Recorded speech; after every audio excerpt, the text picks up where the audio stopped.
안녕하세요. 법무법인 LKB의 박성남 변호사입니다. 안녕하세요. 법무법인 LKB 손주철 변호사입니다. 지난 4월 22일이었죠. SK텔레콤이 해킹당했습니다. SK텔레콤은 전 국민의 절반 2,500만 명이 가입한 국내 1위 통신사업자입니다. 여파도 상당합니다. 오늘 결론부터 말씀드리면 LKB가 SK텔레콤 집단소송을 시작합니다. 제 주변에도 SK텔레콤 가입자 너무나 많은데요. 이 가입자분들 모두 걱정이 정말 이만저만이 아니더라고요. 내 정보가 어느 곳에서 어떻게 사용돼서 내가 피해를 볼지 정신적으로 굉장히 고통을 많이 받고 있거든요. 우리 정신적 고통을 받으면은 위자료 받아야 되잖아요. 정신적 스트레스에 대해서 위자료를 청구해야 되죠. SK텔레콤 가입자 여러분들을 위해서 LKB에서 위자료를 두둑히 받아드리겠습니다. 우선 이 사태 그냥 이미 많이 알고 계실 거라서 간략히만 설명드리도록 하겠습니다. 유심이 뭐냐라고 하면 핸드폰에 붙어있는 전자적인 신분증 정도라고 생각하면 될 것 같습니다. 유심 칩을 꽂으면 그게 내 핸드폰이 되는 거죠. 그래서 유심 정보를 가지고 다른 핸드폰에 유심을 복제해 꽂아버리면 해킹범의 핸드폰이 제 핸드폰이 돼버린다는 거잖아요. SK에서는 이것을 방지하기 위해서 유심보호 서비스를 하고 있다고도 하고 유심을 교체하라면서 대리점에서 교체를 해주고도 있지만 제가 보기에는 굉장히 이 조치들이 미비한 것 같습니다.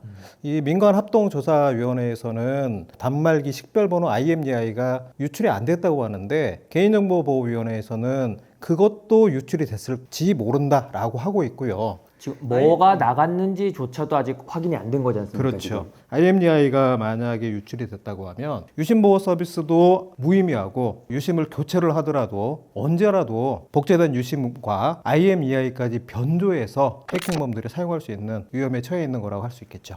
거기에다 지금 유심 교체해준다고 했는데 유심 교체는 원활하냐? 제가 지금 보니까 벌써 5월 10여일 쯤이 돼 가고 있는데 아직 2,500만 명 중에 불과 100만 명 조금 넘는 수준이라고 하고요. 수급에 따라서 교체를 해준다고 하면은 10월 달은 돼야 한다고 합니다. 언제 어떤 일이 생겨도 이상하지 않은 시점인 거죠. 지금 속도로는 5, 6달 동안 불안한 상태로 좀 방치할 수밖에 없다. 그런 상황으로 맞습니다. 보입니다. 그러면 네. 아까 말씀드린 대로 법무부인 LKB에서 소송을 통해서 여러분들에게 정신적 위자료를 두둑히 챙겨드린다라고 말씀을 드렸는데요. 사실 이런 정보 유출 사태 처음 있는 일 아니잖아요. 상당히 여러 차례가 있었고요. 비슷하게 KT에서도 이런 사례가 있었고 싸이월드에서도 있었고 신용카드사에서도 이런 일들이 많았죠. 네, 그때마다 사실 소송을 했었고 소송을 어떻게 대응하고 어느 정도 유능한 변호사들이 투입돼서 하느냐에 따라서 받을 수 있는 손해배상금이 상당히 차이가 많이 났었던 것으로 알고 있습니다. 제가 예전에 판사 시절에 담당을 했었던 적도 있었는데 거의 대부분의 유출 당한 회사들은 기술적으로 그 회사가 할 수 있는 모든 조치를 다 했다라는 주장을 하고 그것이 받아들여지는 경우들도 꽤 있거든요. 그럼 법원에서 봤을 때는 이게 불가항력이라면은 책임을 물을 수는 없는 거 아니냐 이렇게 판단을 하신다는 말씀이에요. 그렇죠. 그런데 그런 회사의 주장에 대해서 대응할 수 있는 능력을 갖춘 로펌, 법무법인들은 흔하지 않습니다. 그러니까 지금 SK 입장에서는 이게 고객이 2,500만 명입니다. 그렇죠. 2,500만 명에게 배상을 당한다 하면 이거는 정말 천문학적인 금액의 소송이고 SK 입장에서는 정말 사활을 걸고 대응할 수밖에 없는 최중요 사건이다. 맞습니다. 그렇게 좀 봐야 되는 네, 것 같고요. 그에 맞게 최고의 법적인 전문성을 가진 최고의 그 경험을 가진 변호사를 투입해서 방어를 할 것이다. 원고들 입장에서도 그에 걸맞는 대리인을 통해서 이 사건을 좀 풀어갈 필요가 있다. 이렇게 보시는 거네요. 맞습니다. 누가 하느냐에 따라서 결과가 천차만별로 달라지는 사건입니다. 여러분들 법무법인을 선택하실 때에 그 점을 꼭 고려를 해보시기 바라겠습니다. 자, 그러면 가입자 한두 명만 소송을 해서 이기면 그 사람들 배상하니까 SK에서 다른 사람들 가입자들에게도 다 배상해 주는 거 아닌가요? 소송할 필요가 없지 않습니까?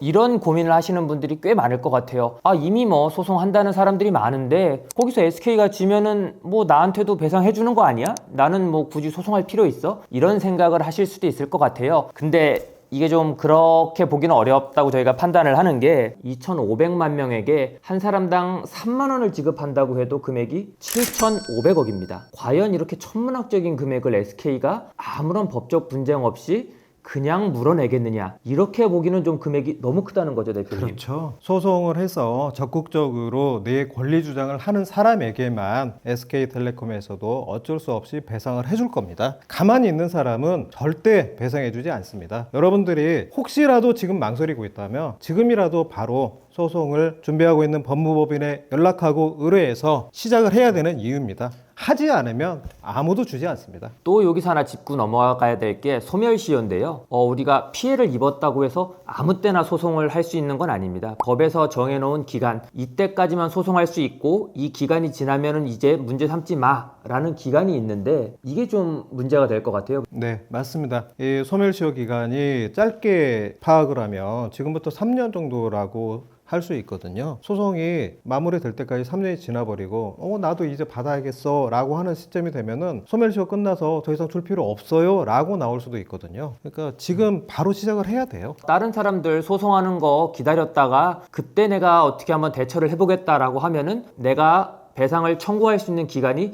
지나버릴 수가 있다는 거죠. 그럼 SK는 자동으로 면책이 될 수 있다는 겁니다. 네. 그 기간을 놓쳐서는 안 된다. 이 점을 좀 강조드려야 될 것 같고요. 또 소송을 망설이시는 분들, 대부분의 분들은 비용 문제를 생각을 하실 것 같아요. 우리 법인에서는 어떻게 생각하고 있습니까? 그 문제가 상당히 어려운 문제일 것 같습니다. 대부분의 분들이 이런 민사 분쟁을 겪어보신 적이 없으실 것 같아요. 이 사건 때문에 내가 지금 정신적 스트레스가 있기는 한데 이걸로 비용을 크게 들여가면서 대기업을 상대로 소송을 한다? 이런 게 좀 상당히 부담스럽고 어려운 일이실 것 같아요. 그래서 저희가 이번에 집단 소송을 준비하면서 착수금 부담을 최대한 줄여드리는 방법으로 착수금이 늘어날 걱정이 없는 방향으로 구상을 좀 해둔 상태고요. 구체적인 내용은 저희 영상에 첨부되어 있는 링크를 따라서 확인을 해 주시고 간단히 말씀드리면 여러분들 커피 하루에 한두 잔 마시잖아요. 커피값, 조각 케이크 한 조각값 이런 정도에서 부담 없이 시작하실 수 있도록 저희가 준비하고 있다는 것 그 정도 말씀을 드리겠습니다. 그리고 추가로 지금 소액의 금액을 부담을 하시면 앞으로 1년이 걸리든 3년이 걸리든 여러분들이 추가로 지급을 하고 부담할 비용은